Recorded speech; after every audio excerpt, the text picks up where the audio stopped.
ज़ैगम खान साहब, ट्रंप को क्या वाकई भी बहलाने फुसलाने की ज़रूरत है? ऑप्टिक्स का मामला है या दुनिया इतनी एक्टिव हो गई है? चाहे वो ईरान के बयानात हो, अमेरिका से वैंस का बयान हो, जीसीसी कंट्रीज़ हो, कल के ब्लॉकेट पे तो सऊदी अरब भी बोला कि ये नहीं होने की ज़रूरत है। और फिर यूरोप जितना मूव कर रहा है इस वक्त ग्लोबल साउथ की तरफ, जो उसकी मूवमेंट दिखाई दे रही है, क्या वाकई आलमी ताकतें इस तनाज़े को वंस फॉर ऑल हल करना चाहती हैं, इजराइल से ईरान तक, या फिर आपको लग रहा है कि सिर्फ वक्ती तौर पर उनको सोल्यूशन चाहिए ताकि मईशतें चलती रहें? इस वक्त आलमी ताकतों के बस की बात नहीं है कि वो इस तनाज़े को मुकम्मल तौर पे ख़त्म करें, एक कम्प्रीहेंसिव सोल्यूशन की तरफ जाएं।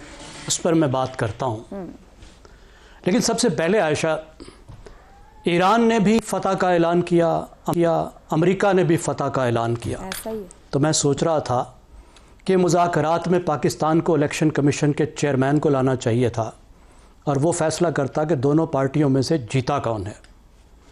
सबसे पहले देखिए कि ग्राउंड की सिचुएशन क्या है, फिर हमें अगली बात पता चलेगी। ठीक। ग्राउंड की सिचुएशन ये है कि Iran has fought USA to a standstill. ये बहुत बड़ी बात है। इतनी बड़ी कुव्वत के पास, इतनी बड़ी कुव्वत के सामने, जिसके पास इतनी बड़ी ताकत है, ईरान जैसे एक छोटे से नहीफ नज़ार मुल्क ने कन्वेंशनली उसको स्टैंड स्टिल पे ला दिया है, जहां से वो आगे नहीं जा सकता। ईरान को हरा नहीं सकता वो, ठीक है, बहुत नुकसान कर सकता है।